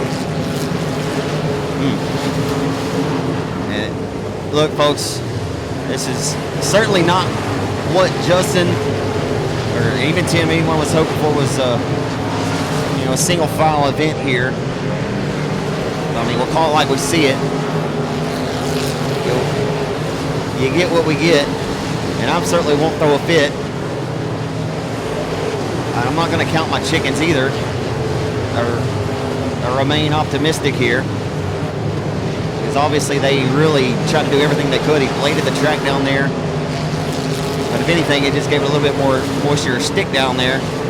But last night, what a flawless racetrack, and after you have so many laps contested, what can you expect? But you know what? These kind of races have to be won as well. And what we're going to see is, if we stay green for a long duration, is Hebert in 50 laps. He'll have to eventually meet the tail end of lap traffic. And oftentimes, like I always say, you want to be in Chris Hennigan's shoes. As Hebert knew that you'll have to push the progression every lap, or push the limits. There's no holding back in these races. You got to get what you can get every single lap. There's no saving anything anymore. You're going hard every single lap, the entire 50-lap distance. And he knows exactly what he said verbatim in his post-race interview last night was Chris Hennigan is starting behind me, and I'm going to have to go. And I'm telling you right now, Chris Hennigan is not allowing Shane to get out of his crosshairs. They'll stay dialed in on the back deck lid of the number 9 of Hebert. We've seen Hebert win many of these big-time, big-money races. We've also seen him win them or lose them. And Hennigan is chipping away at it right now. Chris is closing in. And lap traffic bottling up in front of Hebert. They're going to be stacked 2 lanes wide in front, and that's going to allow the 22 of Hennigan to close the gap. Hennigan's going to close the gap even more into turn number 3. And where are you going to go, and where will you hide? There's nowhere to run. There's nowhere to hide right now for Shane. Maybe the sitting duck right now. They work down the back straightaway into turn number 3. The first car to be a victim will be the 47cc of Louisiana's Connor Williams. Shane has to be methodical here. Williams shows respect to Hebert. Goes up the racetrack, allows Hebert. He's fighting for his same lap life here. Williams goes to the outside. You get some of these cars up here to start blowing up some crumbs. You roll into that outside as Hennigan closes in off of turn number 4. Look out. As Green was slowed down the boulevard. The 90 of Pochelpeg driving for Tyler Green, and Hennigan is on the back bumper now. Hennigan is there, trying to go back to back. The 2 former Louisiana state champions. And here comes Chris Hennigan on the middle lane of the racetrack. And I'm telling you, I'm not going to count him. Oh boy, he lost wholesale when he went up the racetrack there. Chris Hennigan lost wholesale when he went up the speedway that time. And now Hebert trying to work around his fellow Express chassis counterpart here of Guidry. He's going to have to find the lane around the hub here. Shane had to have seen it or felt or heard Chris, and he knows that he has got to go, and he's got to go now. Down the back straightaway, Stephen Guidry not playing many favors to his chassis builder, Shane Hebert right now. Not a whole lot of favors being given right now. Hebert will now try the outside. This is going to open the door for Chris Hennigan down to the bottom of the 1 and 2. Hennigan to the inside. Hebert up the racetrack, and he'll try a bold move. He'll try the bold move. And now the K1 says, oh, my goodness, that's you, Shane. Off of 4. Now 1 car in between he and the tail of the 22 of Chris Hennigan. So that is certainly the best battle and, the best thing to look at right now on the speedway. So if anyone's curious of what's running anywhere else, I can encourage you to get Race Monitor. And you can see all the live time and scoring right there in the palm of your hand. But as far as battles on the racetrack, that's certainly the one to keep your eyes on. Outside of Derek Grigsby trying to make a bid there on the 23 at Tupper. If a caution were to come out, Grigsby would be 1 lane closer on a restart. As they work into turn number 1. Next car to be the victim for the 9 of A-Bear is going to be the 10 of Brunson as they work at the midpoint of the back straightaway. As Grigsby just went up top and tried something in 1 and 2 for what it's worth, and he lost wholesale to the 23 at Tupper. Hennigan's all the way back, was just about to the back bumper to the 9 of A-Bear as they work into turn number 1. A-Bear exiting corner number 2 now. The next car will be Dustin Tater Hyde as Brunson now disposed of by Hennigan. Hennigan in hot pursuit here. Here comes Hennigan back to the back deck lane, and we get a caution at the top of turn number 4. We will get a caution for the first time. They're the only 2 cars into the 17-second bracket in this race.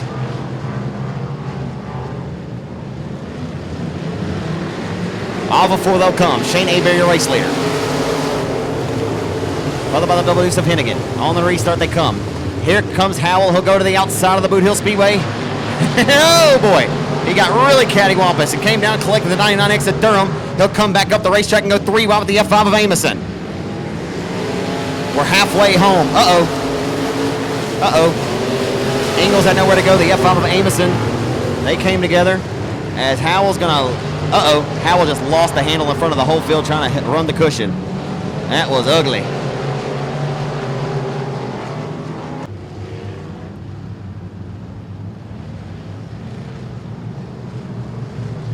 And Mike Parker's honor, Shane A-Bear will lead us back to the green flag in the Express Race Car NG9. The Lafayette, Louisiana native will put his foot to the floorboard, and we're back underway. The hustle and grind resumes, and they'll jockey for position off the exit of 2. Tupper had a run to the outside as 36 of Newborn splits Grigsby on the outside as they roll through 3 and off at turn number 4 this time by. Tupper trying to hold steady up top. Newborn got a run. Tommy Davis Jr. right there in tow. Grigsby now slided it across the nose of 36 and retake that 4th spot. And now Grigsby's got the inside line preferred advantage as he works into turn number 3. All the while Hennigan and A-Bear are getting away up front, rolling the hub. I mean, this is right into Shane's wheelhouse. As he said that even if the race had moved up, he has not ran the top all weekend long. Said that he hadn't moved up, he hadn't needed to. The car's been so good on the bottom. Like he said it Thursday down on the front straightaway after setting quick time that the driver can get himself right. We've got a car that can win. Always confident is Shane A-Bear. But when everything's playing out exactly the way he was hoping, it's going to be a tall task and a tough feat to beat. Car number 9 of A-Bear.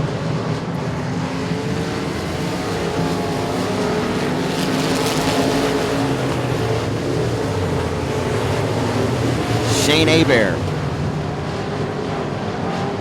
the 2013 TMS World Dirt Track Championship winner in a late model, spoke when he won that spooky 50 in all 3 classes, drove Kate Dillard's modified to a victory. All the same night when he started 12th in the super late model, won the main event at Chatham. I mean, over a full 20-car field in every class, and right now Hennigan's closing in. Very well accomplished are these top 2, even the top 3. No slouches in this main event dance tonight. The list of accomplishments goes on and on for both of these cats up front. And Hennigan has closed the gap. He's closed in. A-Bear's about to feel some pressure. Here comes Winnigan, Chris Hennigan from Marshall. Hennigan is there. He's about ready to knock on the back door as they roll and hustle their way into turn number 1. They exit corner number 2 for the race lead. A-Bear, you have to think, like he said, you got to go hard every single lap, but will Chris make him turn the wick up? Will Chris make him push it back past the limit that he didn't know that number 9 car was going to have? That's what Chris will make you do. Chris will try it a little bit line this time. He'll try to find a run. He finds it. He gets a big run. They made a little bit of maybe a slight kiss of contact. Hard tell officially from my vantage point, but could have been just a slight kiss there on the tail tank of the 9. Robin Ronald cooking his Rollo's Auto Sales IRP. It's an Ingles Racing Performance chassis and a number 9 Express chassis. 2 of the hottest commodities in Arclatex area limited mod, sport mod racing. The Western Flyer had a heyday, or had a really good run a couple of years ago in this region. Curtis Allen builds a great chassis. But it's long been the Express and IRPs here in the Arclatex. And they'll go toe-to-toe tonight. The owner and fabricator of them, Shane Hebert, your race leader. Chris Hennigan, the long-time, very well-respected standout in the open wheel mod ranks, A-mods, a two-time USMTS modified winner. Hasn't spent a whole lot of time in these cars over the years.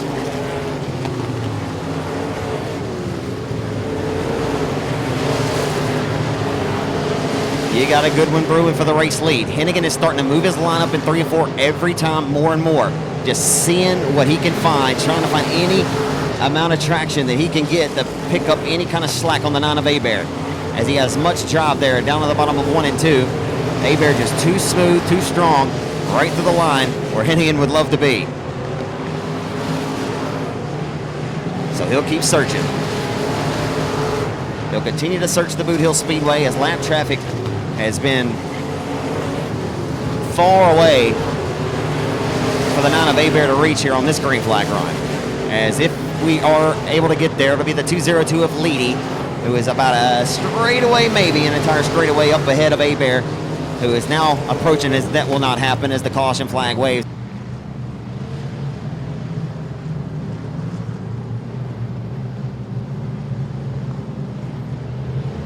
Back underway at Boothill Speedway with Shane Hebert, your race leader, and a good restart by Grigsby on Hennigan. Grigsby goes way up top and nearly jumps all the way over the cushion, and that's what he didn't want to do. Wow. Derek just lost wholesale all the way to the tail. Wow.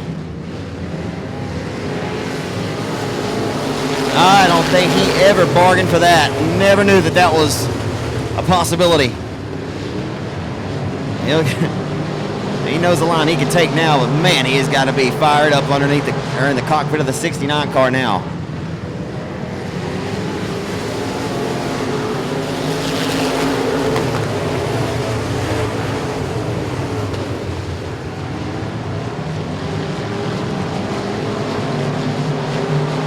So had a good time fire to restart was Derek on the outside of Chris, and well, I think a lot of these guys would probably take single file right now if they're on the outside.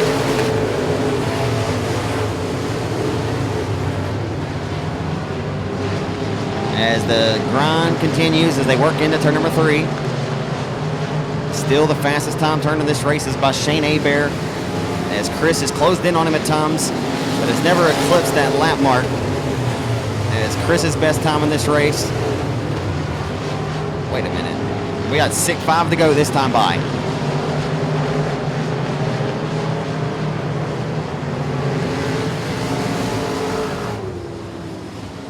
So the last time by, Chris is faster. A 17.865 to a 17.991 for Shane. If he's going to go, he's got to go, and he's got to go now. Tick tock, the race clock goes. 5 to go. 4 to go.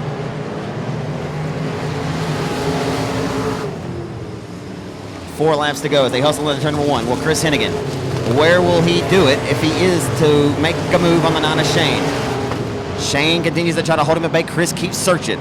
He'll search into 3 and 4. Man, he found some scotch that time a little bit, but man, oh man, look at the advantage that Hebert pulls on him as he goes into 1.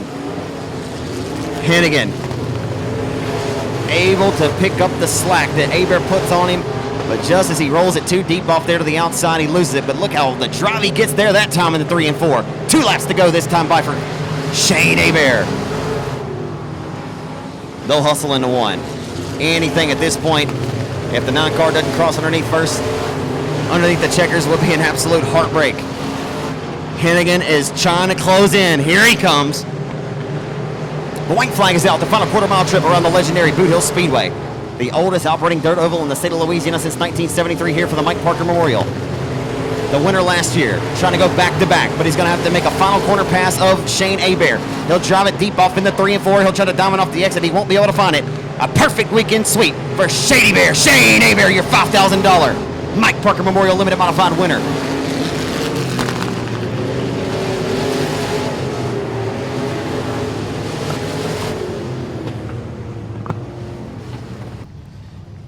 From setting quick time on Thursday and having a guaranteed locked-in spot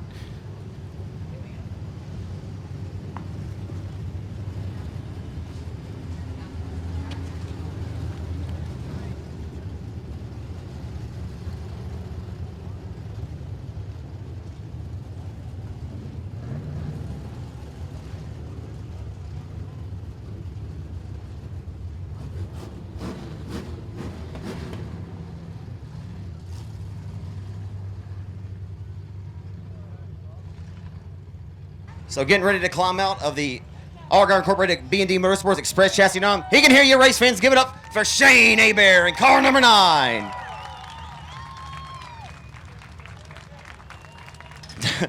He's got the WW Timber shirt on. That's an additional $300 for his efforts. He was perfect here all weekend long. Shane's won at Texas Motor Speedway, the World Dirt Track Championship, a long laundry list of accomplishments. Shane, after our interview last night post-race, you said that you were kind of set up to run the bottom, and and that was obviously right where you guys needed to be. And man, you could do no wrong this weekend, man. You had a great race car, and it worked out. It seemed like right where you were hoping it would work out for you. Yeah, we knew starting on the pole was going to be definitely an advantage with him cutting the track like that. I mean, I understand what he was trying to do, make a good race. It was probably good the first 15, 20 laps, and I just was going to ride the tires till somebody showed me any other different line. But we were set up for that all weekend, and we were going to stick to our guns, win or lose. Another thing you mentioned last night was that you have to go hard every single lap. When you know guys like Chris Hennigan are behind you, do you ever feel him pressure you at all, or see him on your outside when you drive it deep into 3 and 4? I felt him one time in my left rear. I wasn't too worried about somebody getting me on exit on the top. I knew I was decent run off exit, at least to where I could maybe slide him the next corner if needed. But, I mean, Chris is a A1 driver, so I knew he wasn't going to do anything crazy. He was past champion of this race, so I know he was probably looking for a spot for me to mess up, and I just hit my marks every lap, just making sure I came off of 4, came off of 2, hugging the bottom. Man, $6,300 total dollars for your efforts. You got the WW Timber shirt on. Billy White standing there. I believe he told you, drivers, you're wearing a shirt, you get an additional $300. So that's a pretty cool incentive there. WW Timber at $6,300 total. You won $1,000 here on time trials on Thursday night. I mean, this was as flawless and perfect of a weekend as you could hope for. Yeah, when we came back from Corpus last year, we kind of did the same thing, won the Race of Champions and backed it up at winning the feature. To do it twice in a row at these big events is testament to our cars, consistency, different tracks, and maybe I stepped it up a little bit tonight. So, at Boot Hill particularly, though, you've been kind of snake bit here lately. You've won Louisiana State Championships, but a couple years ago, front straightaway mishap. You've been really close in the 5,000 here. You've been real good, real close, but man, you haven't been able to quite seal the deal. So that feels good to win here at Boot Hill once more. Yeah, I mean, when you make these races 50 laps, you never know what could go wrong. I was running 240 probably the last 10 laps, and just thinking in my head, here we go again. Our car's always been fast here, just couldn't put it all together.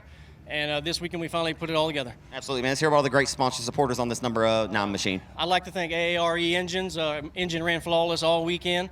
No problems. Accelerate Racing Shocks, Express Race Cars, B&D Motorsports, Specialty Automotive, Donna's Attic, Cajun Pools and Spas. You ever nervous? Ever? Not really. I just try. If you get nervous, that means you start making mistakes. So I just talk to myself in the car and just run your line, be consistent, and the cars will fall where they fall. Flawless week. Congratulations, Shane. Thank you. Give it up for him, ladies and gentlemen, from Lafayette, Louisiana. Batted 1,000 this weekend. Shane Hebert scores the victory tonight. Car, it's Gene Border behind the wheel of the Lazy 8, swapping cars. He'll start at the tail. And Joe Best, Twin City Towing, number Lazy 8 Laser Chassis. And starting to the inside, looks like he auctioned his way into this main event tonight. He just finished second in the previous race, so he hopped right out into this one. The driver of the Southern Roofing, Bobby's Body Shop Outlaw Chassis, PTS-powered C16. It's Winnigan, Chris Hennigan from Marshall, Texas, and C16. Y'all do me a favor and give these guys a round of applause, please. They can hear you in these race cars. Driving the Predator race car, Tim and Gina Archer, Stuckey's Heavy Haul, number 6 machine tonight. It's Alex Williams, A-Dub, and car number 6. Come on, Boo, y'all can do better. Let's go. And the number B21 machine, and the Jones Septic S&S Fishing and Rental Entry, LCC Trucking, number B21 from Provençal, Louisiana. It's Bubba Jones. 16 years old for the driver of the Outlaw race car, yellow Precision Collision, number 00. He blew a motor last night, but he's back in the saddle again tonight after a long day changing motors. How about it for Shreveport, Louisiana's David Fosbury in 00. In the Laser Racing Chassis, number 8 machine in Bossier City, Louisiana, LJT, Little John Tuggle. In the Patriot Racing, number 3 machine tonight, it's going to be Jeff Hammett in car number 13. And the 16-year-old racer driving the Outlaw Chassis, Best Engines, number 36. From Hooks, Texas, Connor Mewborn. Outside of Connor tonight, or in front of Connor, in the number 215, former Lone Star, from a Rose Bowl track champion from Kilgore, Texas, T.J. Evans in 215. And the reigning winner of this event in the Ronnie's Auto Sales, number 27, the 27-year-old racer out of Conroe, Texas. It's Dalton Faulkner in 27. He's got a long way to go back-to-back tonight. And the Gotcha chassis number 30 out of Kilgore, Texas, it's Billy Joe Bruchin. Billy Joe Bruchin in car number 30. Fourth place finisher in the 10,000 weight King of the Hill a few years ago, back in 2019. And the 3G Motorsports number 99 out of Cleveland, Texas, it's JT Garland. And your reigning $10,000 winner of the King of the Hill from Kirby, Arkansas, Nadilli Service Center, Outlaw Race Car Best Engines, number Club 20, it's still Neil Kemp in Club 20. And the inside, Thursday night's Quick Time Award winner, former Dustin Duncan Memorial winner here at Boothill in the Open Wheel Modified and the Outlaw Race Car, Bobby's Body Shop, Southern Roofing, Tommy Mercer Motorsports, Superior Graphics. Number 100 from Quitman, Louisiana, it's Lee Patton. And outside of the next row, the Superior Bar and Grill Laser Chassis House Car. In the number 12 machine out of Bossier City, Louisiana, it's Bo Perry in car number 12. Inside of Bo, feature winner this season. He's been long overdue to get one of these big-time victories in the John Harvey Toyota Twin City Towing Subaru Lexus-sponsored J&J Motorsports. Joe Best Motorsports, number 55, now on an Outlaw Racing chassis, the Bossier City bad boy, Cody Myers in 55M. He's got a fan club. And the number 32, the former 67 Speedway track champion of the 2018 winner of this event when it was held at Arklatex Speedway. The Wilson's Automotive number 32, Best Engines, Outlaw Chassis from Hooks, Texas. It's Brandon Brown. What can Brown do for you? Inside of Brandon tonight in the Children's Fishing and Rentals for A Million Summers. Novel sponsored number B1 for Chad Callender Motorsports tonight. Feature winner at the Revolution Park 3 weeks ago in the number B1. And he had a guaranteed spot in the show after his second place time trial performance on Thursday. It's Kyle Cummings from Sibley, Louisiana in car number B1. And outside of row number 2, a standout performance for this driver this weekend of the Remax Realtor sponsor number 32 machine from Mena, Arkansas. He's driving an Outlaw chassis tonight. It's Michael Rawls of the Wall in 32R. Inside of him, He was putting it on him last year towards the end of the season, the 16th running of the Cajun Classics, the Cajun Cruiser Classic winner at Arklatex last year. 4 wins, more than any other driver at Boothill here a year ago. We call him Trouble. You can call him the Hitman. He's pretty quick right now. We're going to see what he's got tonight. He sat on the pole, the 10,000 here last year, wasn't able to seal the deal. Trying to close the gap tonight. The Triple X is Sean Graham out of Shreveport and Triple X. He throws a light on in there. Dude's crazy. Only him. Outside of the front row in car number 27 out of Calhoun, Louisiana. He sat on the front row of the factory stock 50 at Arklatex 2 years ago and didn't seal the deal. Trying to do it tonight out of Calhoun, Louisiana. Give a hand. The Ford Tower on the front with Scotty Case and J27. It's a pair of 27s on the front row tonight. Your pole sitter, your hometown hot boy right here out of Greenwood, Louisiana. Long time dream to be in this position. And he's humble and he's grateful to be here, folks. In car number 27, the Performance Automotive Transmission Center Laser Racing Chassis, Hitman Designs, number 27 again, right here from Greenwood, Louisiana. How about a hand for your overall top qualifier, Joshua Greenwald in 27. All right, children, where y'all at? All right, I need me kids quickly to meet me down here. That means everybody up on your feet. Only the best factory stock drivers in the Arklatex go 4 abreast. We may not be the world of outlaw sprint cars, but we love our stock car racing here in the state of Louisiana and beyond. And I tell you, I say it all the time, we have some of the best stock car racing you'll find anywhere in this country. And I'll put my best 5 against any other 5 that want to go toe-to-toe with our best 5 anywhere, anytime, any place. As they roll to you, race fans, up on your feet for a big-time Boothill send-off in memory of Mike Parker tonight. It's the second running of the Mike Parker Memorial, the first time ever here at the legendary Boothill Speedway tonight. 4 wide. Factory stocks coming at you 4 wide down the boulevard.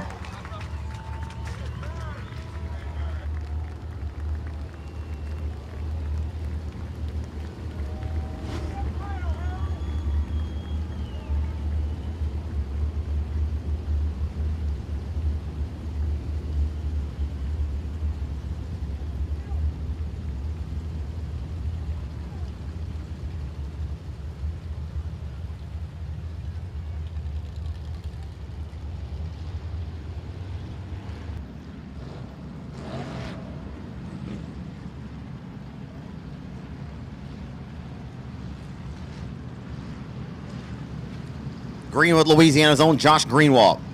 And the Performance Automotive Transmission Center's number 27, looking to get the biggest racing win of his career. Folks, if he holds on and wins this race, I encourage you to hang out. He would be deserving of a big-time victory lane celebration as we're underway from the Boothill Speedway. They'll hustle and roll their way into one for the first time tonight. It'll be interesting to see how these factory stocks react to the racetrack right now. And just after the limiteds, contested a 50-lap dance. As they roll off of turn number 4 down the front straightaway, Michael Rawls started 4th, and he has already lost wholesale here. It looks like if he started on that inside lane, other than Scotty Case, he's been able to get down and protect. But Greenwald doesn't want to get up there and start flirting too much, but seems to be working that middle decent right now at this juncture. Gotta be careful. Josh Greenwald, your race leader, as he works down the back straightaway in the 3. As Sean Graham right there licking his chops, knowing he is right where he needs to be. And Rawls has just sunk like an anchor, is now all the way back inside. He's 10th. Michael Rawls has dropped to 10th after starting outside of row number 2 in the 4th spot. He just lost 3 more spots. They're bottled up in the midpoint of the back straightaway. As Greenwald still leads off the exit of 4, and here comes Kyle Cummings to the inside of the Triple X of Sean Graham. Graham working the outside now as the B1 put the pressure on and took that spot away, and now he has the advantage.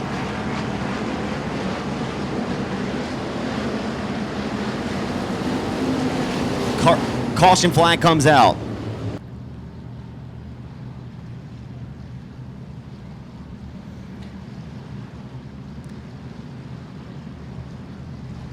We'll see what happens as Josh Greenwald leads us back to the green flag, trying to get the biggest win of his racing career. We're back underway.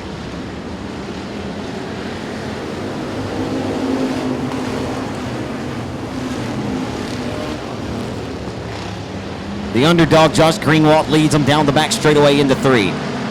Was a RaceOnTexas.com most improved driver a couple of seasons ago, and he continues with the race lead, and I don't think Josh understands, sees it right now. If he had a rearview mirror, he would understand he needs to get down on the racetrack because he's about to open up the door for the B1 to march right to his inside and take the race lead away from him. Greenwald needs to get down and start protecting the bottom. It's still working for him, but it's just a matter of TIME for the B1. The former Super Late Model standout, racing in memory of his father Rusty tonight. It's Kyle Cummings from Minden, or Sibley, and the Chad Callender Motorsports entry. Had to come out of the B main. Started on the pole, 5th overall after passing points, and Josh is still making that line work for him. It's just got a little bit more momentum rolling there off the exit, and the 36 of Mewborn just showed heavy smoke there. Mewborn with heavy smoke as they work off of 2 and down the back straightaway, rolling into turn number 3. Mewborn smoking up a storm here in Greenwood tonight, and there it is. Josh got way too high wide and just wasn't able to protect that race lead, and Kyle Cummings, a smooth and a very smart racer, going to take advantage every single time. And Greenwald sells it off in deep, and it won't work. Too steep, and the B1 will not allow it to happen. And he'll pick his pocket and sit Greenwald down and take him a seat and sit him to 2nd now. As Graham sits 3rd behind Greenwald, and Josh is going to have to really do everything he can to wrestle that top spot back away. The best offense was his best defense, and his defense is not on point tonight. He's just leaving that bottom wide open for the taking. But he's the driver. I'm not. We'll see what he's got. He got a good run that time off the exit of corner number 2. I say it time and time again, though, you're often the sit and duck as the race leader. Right now, we'll see if he can pick and choose where he should or should not go based off of where Kyle does or does not go. But that seems to be the issue, is there's not many different lanes to go. Greenwald keeping the B1 within striking distance. As Sean Graham not able to muster up enough momentum to get by the 27, as Greenwald now starts smoking to look like maybe the right rear. As 00, I'm not sure if that's... I'm not sure what the smoke coming out of the right rear from Mewborn as well as Fosbury. I'm not too mechanically inclined to tell you. So Greenwald continues to roll that line that's worked well enough for him to hold on to second, and he's been able to separate himself from Sean Graham. But lap by lap, inch by inch, B1 of Kyle Cummings is getting away up front. He's not marching away by yards or feet, but he's certainly chipping away at the inches and separating himself from Greenwald.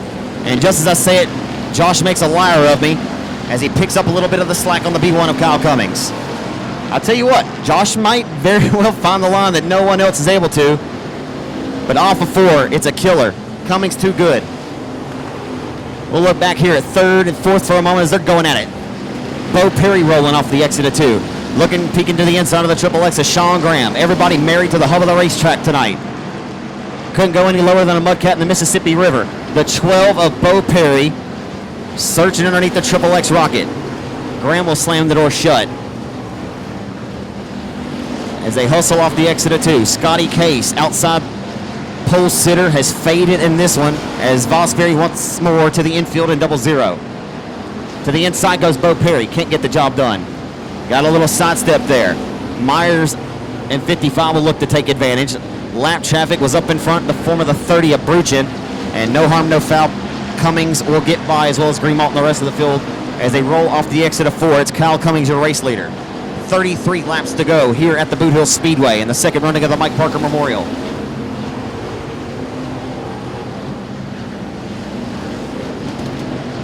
And the number 12 of Bo Perry down the back boulevard to the inside of trouble. Sean Graham for 3rd is not able to pick his pocket. And there it is. Hello, I'm here. How long will you be patient, Bo? Patience is a virtue oftentimes in these kind of situations. Here he comes. They'll try to forge his way by, and Graham keeps slamming the door shut, and it turns Perry. Oh, Perry's going to be hot underneath the collar. Oh, man. Those are the ones that'll fire you up. And the yellow flag comes out for the second time in this dance. So Kyle Cummings will resume with the race lead here as we work into turn number 3. We got 30 laps to go, 20 laps down.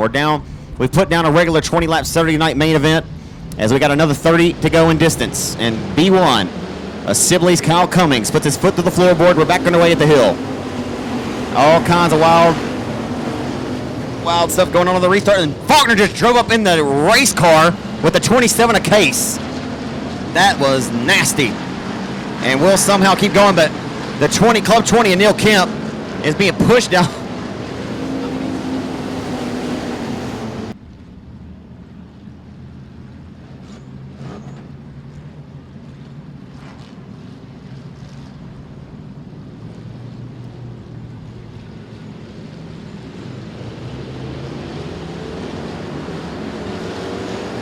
Rolling into 1 on the restart, it's Kyle Cummings with the race lead. Greenwald is not going to be able to sleep tonight if he does not get back and grab this lead away. Josh, though, I'm telling you, lap 19, nobody else has turned a fast time on a lap anywhere in the teens anyway. They were all turned early, and for Greenwald to turn that, especially in the line that he's running it, maybe he did find something. Maybe where he's put the race car for the entire distance of this race is going to come to fruition, and it's going to work out. You just hate to have given that spot up to the B1 of such a good racer of Kyle Cummings, because the good news is, Josh, you're second. But the bad news is, well, you got to try to work your way around one of the best drivers to ever come out of the Arklatex. And the caution flag waves once more at the hill.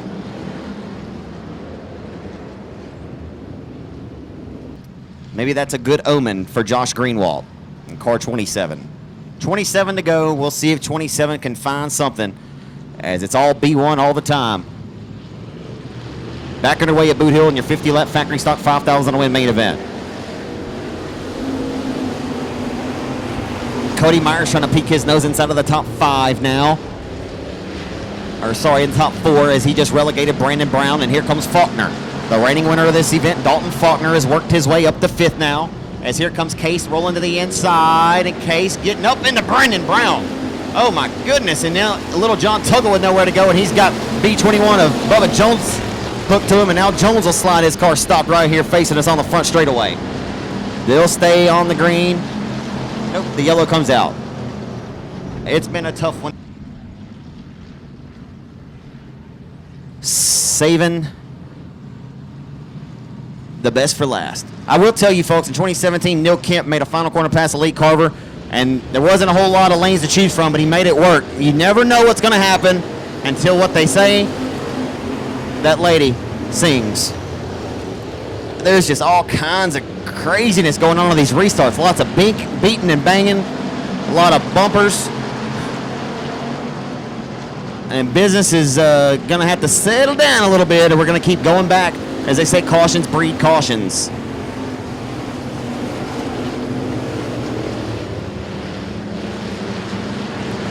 I don't really agree with that assessment. I always say short-fused racers breed more cautions, but see how this one works out on this green flag run. We've been good because we've got 2 laps into the history book since the last time the green came out. They head down the front straightaway full throat into turn number 1, the number B1 of Kyle Cummings in the Calendar Motorsports in a laser chassis tonight with one of John McLemore's PTS power plants underneath the hood. If you want to know what PTS stands for, lives perfectly up to the moniker. They got power to spare. And right now, all the power he needs into one. He's got the power. It's the B1.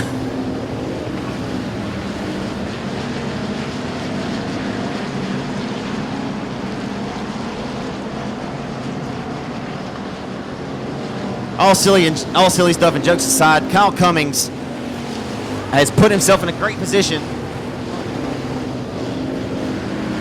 Cody Myers going to drive his way inside, and he'll go to third around Sean Graham now. And now the cut and shoot Texas racer, the number 27. We're about to have 4 27s in the top 5. 3 27s. We got 3 27s in the top 5 now. And Sean Graham has went from the in-house straight to the outhouse. Oh my goodness. Dropping like a rock, a lot like Rawls did early, as Rawls is all the way second to last right now. And it started 4th, but he got hung out of the dry on the outside of the racetrack. As Cody Myers very well may have the best car on the racetrack. Holy smokes, Myers just turned his best lap of the race on lap number 30 with an 18.051. The second best time. Oh no, it's Scotty Case just turned his best lap on lap 31. The track's getting faster, it's laying more rubber, and Greenwood just got hung out of the dry.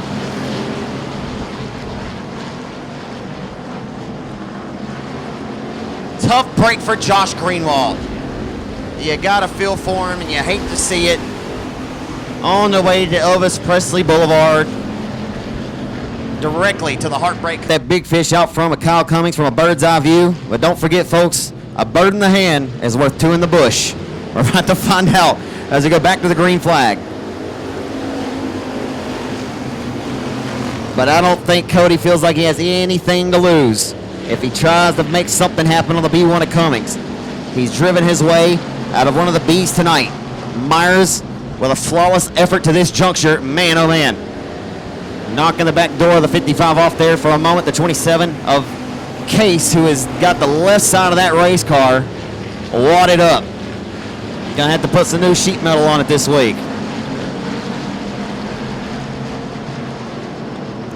So you got a pair of Chevys out front right now, followed by the blue oval Ford in third, and the 27 of the Calhoun, Louisiana racer, Scotty Case. And Case is really working the wheel well around the bottom, and Greenwalk is officially expired to the number 27 entry. Oh, and around goes Cody Myers at the top of turns 3 and 4. And Lee Patton got in there too hot, didn't realize the caution was just about ready to come out, and everybody checked.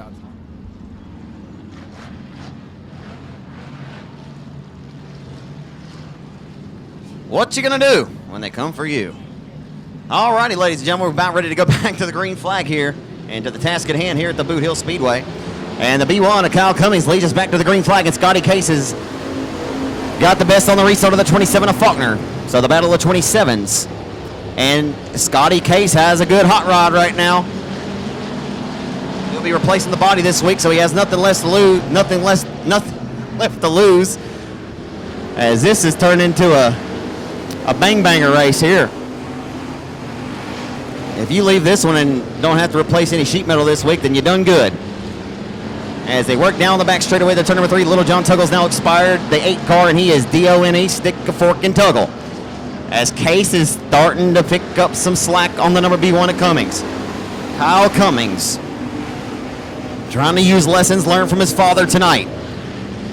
Down the back straightaway into turn number 3. Seems like a lot of time left to go yet as we tick the race clock here on a very hard and tough to tame Boothill Speedway tonight, with not a lot of real estate to choose from to race door to door with your competitor. But you got to do the best you can to hold your patience in check, or keep your patience in check, and wait on your time to strike. And smooth and methodical out front with his right foot is the number B1 at Cummings, and it's allowed him to stay out front ahead of the Carnage. Maybe the only car out here that doesn't have a tire mark or some ruffled up sheet metal. And it looks good. That has got to be one of the prettier cars I've seen in quite some time. As Rusty Cummings, a legendary racer from Minden, Louisiana, who we lost 10 years ago to ALS. And Scotty Case is there ready to ring the doorbell. B1 not going to let him in though. He's gonna have to just walk right through his front door. B1 not gonna allow it to happen. He may have to come through the back of the house this time. 27 is right there breathing down the neck. It's an uncomfortable situation now for Kyle Cummings, as Scotty Case has got that blue oval, the 4-powered, is barking like a big dog tonight. Had a great performance. Oh boy, he got in there hot. Got in there, and boy, he gave a shot in the shorts to Kyle Cummings. I tell you what, Kyle Cummings knows he's there now, and now Case is off the pace. That may have done it.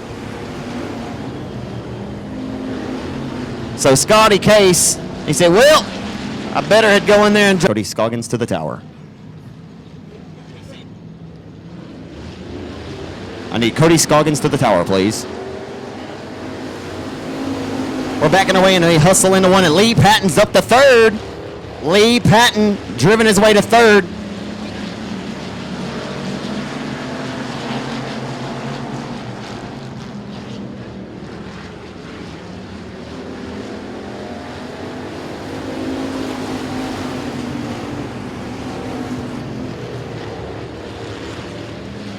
Kyle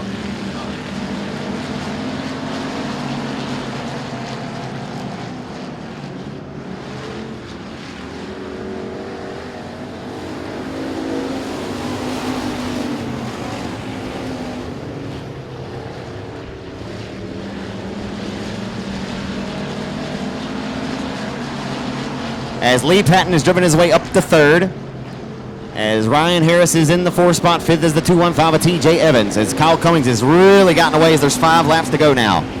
Only 5 more trips around the Boothill Speedway as they work off of 2 down the back straightaway. Cummings far gone out front in the number B1, as if we need another caution. But that's the only thing I believe that's going to allow anybody to get anything on the B1 and possibly get in there and contest for this victory tonight.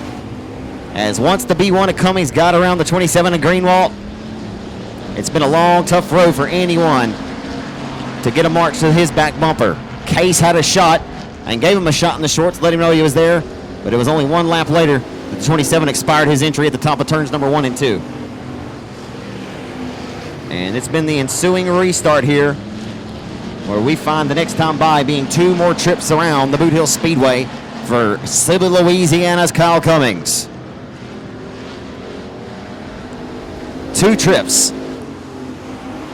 It's been a great start to the year for Cummings. A former Super Late Model standout, he said that these wins are as hard to come by. Cummings has never won at Boothill Speedway.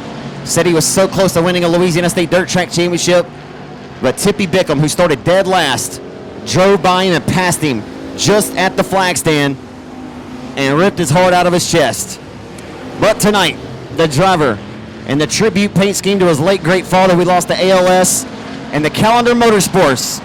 This is for Chad Callender's brother tonight. Tonight, Kyle Cummings will go to Boothill Speedway victory lane for the very first time in his racing career. Sibley, Louisiana's Kyle Cummings gets the job done at the Mike Parker Memorial. Give Kyle a big round of applause. Like I said, he's never won here. He told me on Thursday night on the front straightaway that He almost had the Louisiana State Dirt Track Championship won here. And Tippy Bickham, who started dead last, passed him coming to the checkers on the final lap.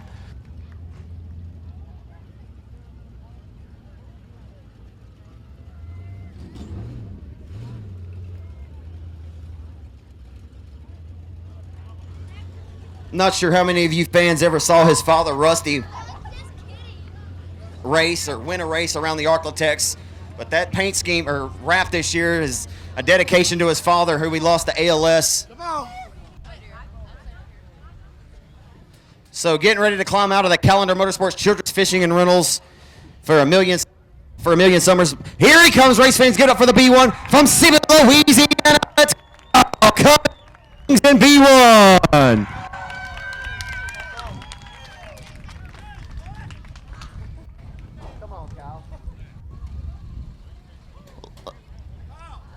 Kyle, you told me on the front straightaway here the other day that Tippy Bickham ripped your heart out many years ago at the Louisiana State Dirt Track Championship to win your first time at Boothill in this fashion, man. I mean, once you got around Greenwood early, man, you were methodical. You held on to the race lead. But it's got to be special, like you said, to win here at Boothill Speedway. Yeah, it is. This is a place my dad, and he had won a bunch of races. I think he won a points championship here, and it's just been one that's kind of eluded me.